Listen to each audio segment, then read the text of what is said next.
Здравствуйте. На телеканале «Новый век» программа «Вызов 112» в студии Аделина Зарифова. И сегодня мы покажем водителя такси, который сел за руль с признаками алкогольного опьянения. Пил? Напитки. Один бутылка.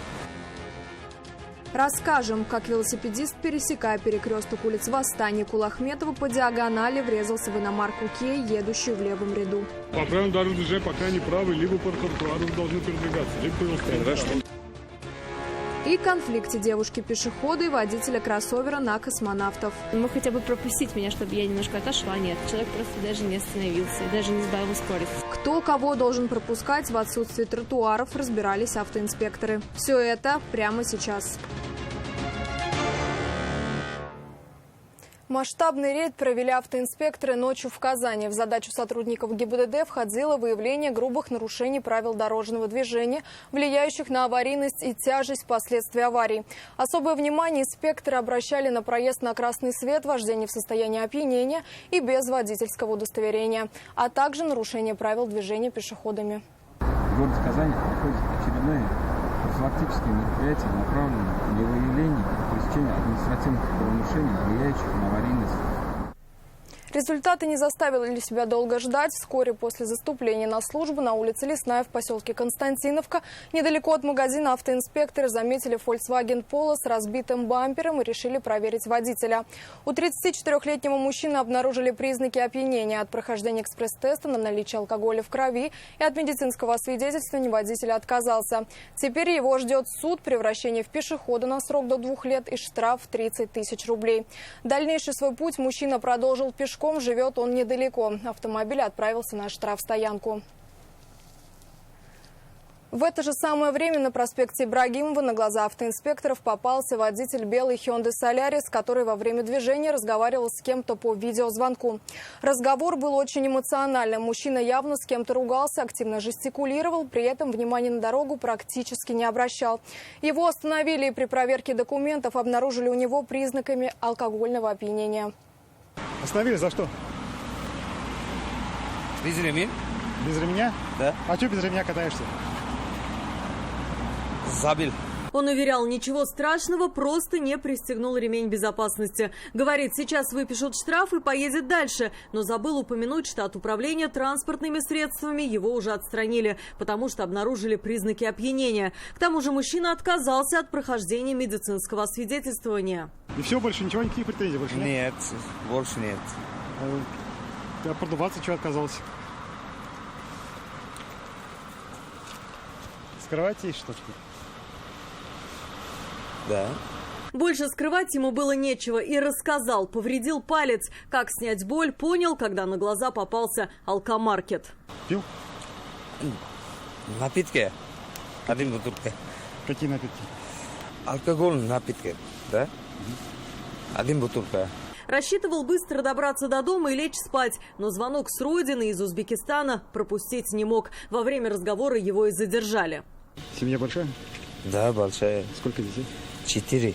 4 детей? Да. И жена? Или мама, или жена, папа нет.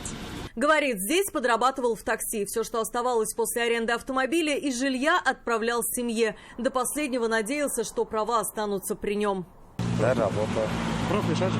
А? Прав лишат же, говоришь. Право не надо решать. Не надо решать. Домой он пошел пешком. Как уверял, от места задержания недалеко. Автомобиль отправился на штрафстоянку. До суда ездить за рулем он сможет вполне законно. Но потом с водительским удостоверением мужчине придется попрощаться. А чтобы выплатить штраф и дальше обеспечивать семью, ему придется искать другую работу. Алия Хайрудинова, Дарья Кореева. Вызов 112.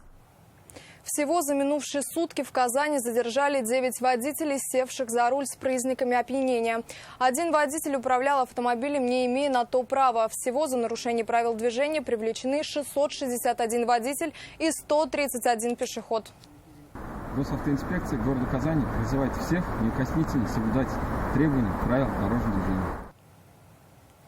Один из привлеченных к ответственности пешеходов – 19-летний велосипедист, который вечером по диагонали, пересекая перекресток улиц Восстания и Кулахметова, столкнулся с Kia Picanto. Скорость автомобиля была небольшой, велосипедист не пострадал. Не получил повреждений и сам велосипед. В этой истории больше всего пострадал автомобилист.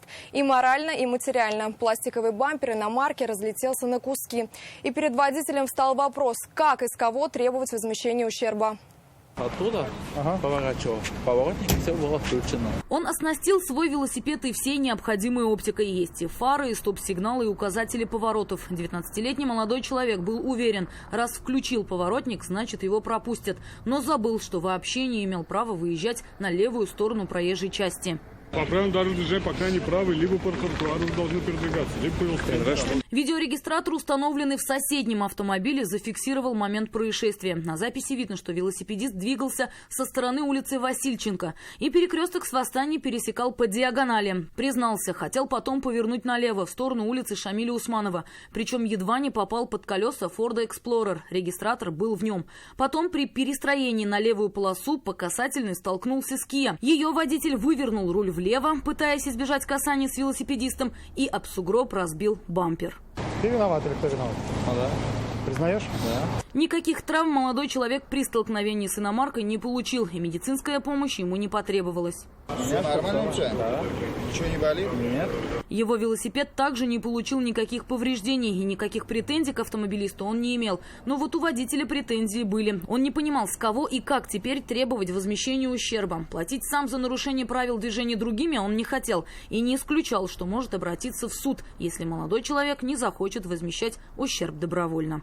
Рания Абдрахманова, Дарья Кореева, вызов 112. А во дворах на улице Космонавтов ранним утром водитель кроссовера не поделил дорогу с девушкой-пешеходом, которая шла по дороге. Задев ее, уехал с места. Я просто шла на работу утром и просто повернула и заметила, что едет машина. И понимала, что он достаточно высокой скоростью едет. И я хотела пойти в бок, и я просто не успела, потому что он просто сам не затормозил. И, получается, задел меня и вот немножечко прокатил. После этого, рассказывает молодой человек, просто уехав, бросил в ее адрес несколько неприятных выражений, не поинтересовался, не получила ли она травм. Машина просто, видит, что здесь нет тротуаров, и останавливается. Этот молодой человек ехал все-таки с высокой скоростью. То есть он мог хотя бы пропустить меня, чтобы я немножко отошла. Нет, человек просто даже не остановился и даже не сбавил скорость. В автоинспекцию о произошедшем она заявила только поздно вечером, когда поняла, что водитель также может поступить и с другими. Несмотря на то, что прошло много времени, его быстро вычислили. На самом деле очень оперативно все сработали, все нашли, и видео, и человека. От него хочу, чтобы он просто хотя бы по-человечески извинился. Чтобы был впредь аккуратнее, потому что, к сожалению, сейчас ситуация такая, что на дорогах ситуация не самая лучшая, нет даже тротуаров, чтобы пройти. И здесь нужно просто уважать друг друга и пешеходам, и водителям. Грубое нарушение правил движения мгновенно привело к аварии на перекрестке улиц Декабристов и Гагарина. Там столкнулись Лада Грант и Nissan Note. Удар был сильный, разбитые машины перегородили практически всю проезжую часть. Люди не пострадали, а ехать в центр оформления ДТП женщина-водитель иномарки не хотела, ее машина была уже не на ходу. Но у меня-то, мне кажется, не так дорого обойдется, как ей. У нее там вообще... Водитель «Лады» рассказывает, рад, что этим вечером они с женой не взяли с собой ребенка. Ехали по Декабристов от Северного вокзала в сторону Восстания. На перекресток с Гагарина выехал на зеленый свет. Зеленый был и для женщины, и водителя «Ниссана», которая двигалась навстречу. Я ехал, получается, по левой полосе. Вот. Она выезжала, я хотел уйти от столкновения. Вот оказались. Своей вины в случившемся молодой человек не видит. Ехал прямо. Автоледи, говорит, на перекрестке разворачивалась и должна была пропустить встречные автомобили. Столкнувшиеся машины переградили практически всю проезжую часть. От затора спасло позднее время. Машин на дороге практически не было. Ехать в центр оформления ДТП, рассказывает водитель Ниссана, не захотела. По сути, можно же было сделать фотографии, идти оформляться, они что-то отказались, вот ждем ГАИ. Nissan после аварии больше не заводился. «Лада» была на ходу. Виновника происшествия будут определять на разборе в автоинспекции. Сирина Васильева, Дарья Кореева, вызов 112. Это все, о чем мы успели вам рассказать. В студии была Аделина Зарифова. До встречи. И не бросайте вызов судьбе. Вдруг она его примет.